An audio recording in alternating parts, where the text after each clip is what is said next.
Once again for dropping by the channel. If you like the content, if you're new to the channel, please hit subscribe, share the video if you enjoyed it, if you felt it was useful.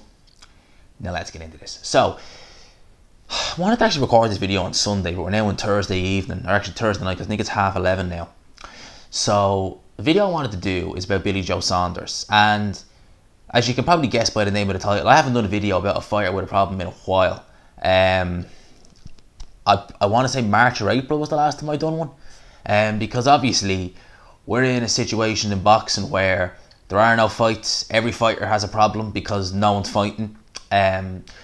So, you know, I couldn't really do any of these, but now we have a fighter who, it's just interesting to see what he's going to do next. For those who may be new to the channel who've never seen one of these videos, a fighter with a problem isn't necessarily someone who has issues in the ring. It could be management issues, it can be promotional issues, it can be trainer issues.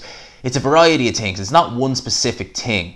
It's a variety of things, you know, that are going, not to say going wrong necessarily, but things that are making life hard for this fighter. And Billy Joe Saunders, some people may say that he brings a lot of this on himself with some of the antics he has on social media.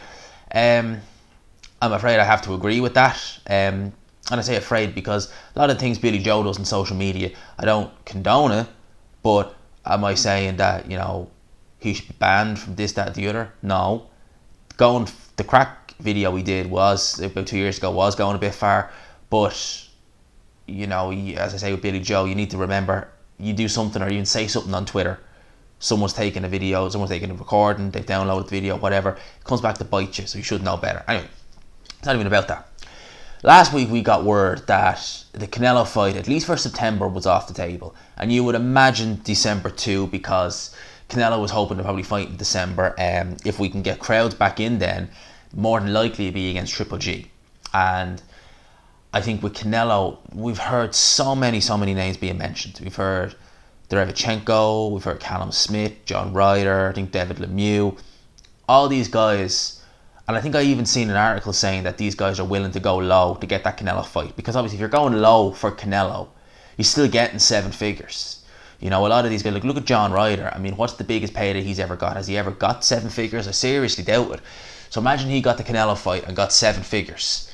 You know, that... And, you know, some people would argue that he should get the Canelo fight because many people, myself included, feel he beat Callum Smith. But when you're Canelo, when you're trying to save money on these shows, because you know they're going to be behind closed doors. If it's September, maybe very limited crowd, but behind closed doors, essentially. So if you're Canelo, you're thinking, right, you know, who's the cheapest option? Who's the cheapest, easiest option with probably less risk? And you're Billy Joe Saunders, you're thinking, I was offered, or I had, at one stage, a Canelo fight in May. If everything had gone normal, I would have got probably, 8 times his career high payday, and now that's gone. At least the May one's gone. And if I do take this fight, how much am I going to get? Am I going to get even half of that? Less than half? So with Billy Joe, that fight's dead in the water. He said things like, you know, 2 months isn't enough time. At the end of the day, if you had any inclination that that fight was going to get rescheduled later down the line, you keep yourself in shape and stay in the gym, you'd be ready for that call. But obviously Billy Joe, I think a lot of it is with the money.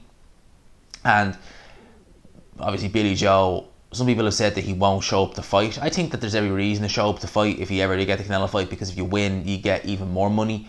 But a lot of people do feel as though Billy Joe, pretty much after he won the world title from Andy Lee, was sick of boxing, you know, because he ballooned up in weight very badly after the Andy Lee fight. Horribly, actually. I think he was, 16 stone at one stage, because there was pictures of him running and he just looked... Yo, he looked like a small Tyson Fury with how overweight he was. That's how he looked, like a small Tyson Fury. A cruiserweight Tyson Fury is what he looked like.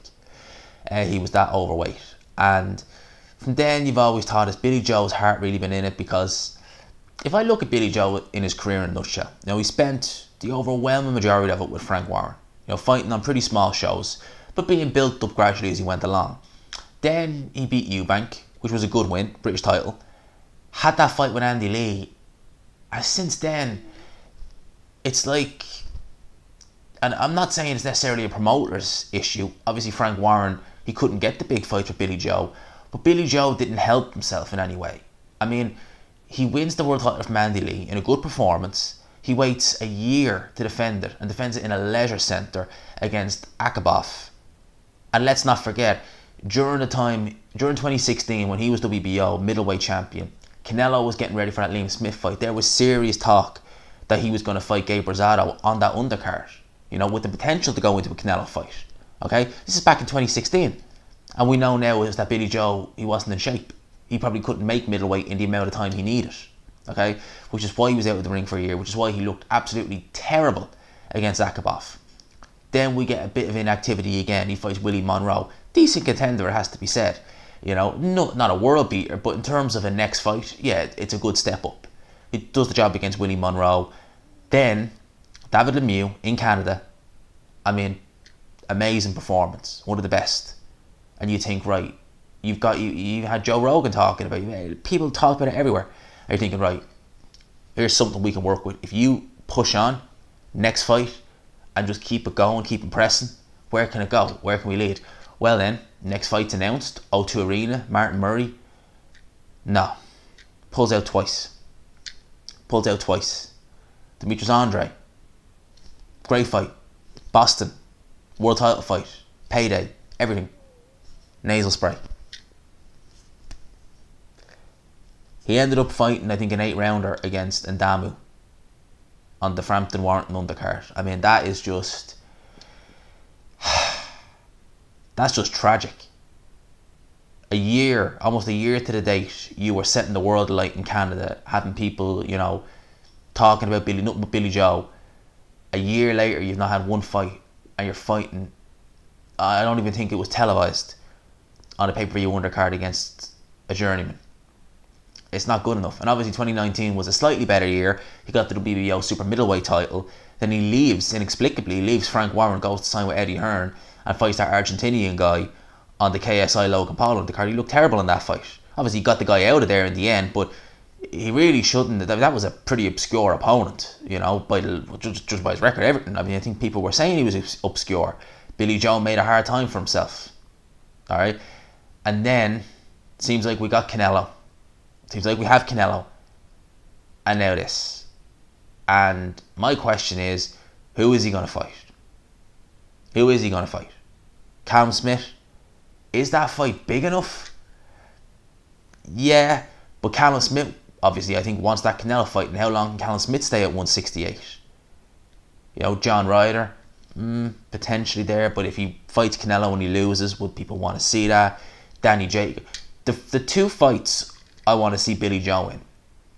And the two fights, well, one definitely will make him a lot of money, but the other fight I want to see it just from a boxing fan's point of view. And the two fights I want to see for Billy Joe are Demetrius Andre at middleweight and Chris Eubank Jr. at either middle or super, whichever. They're the two fights, and I think if I was Billy Joe, if the Canelo fight is dead in the water and there's no chance of getting it next year, you want to be looking at Eubank Jr. and thinking, I beat you once, I beat you again, this time we'll do a pay-per-view, even more money.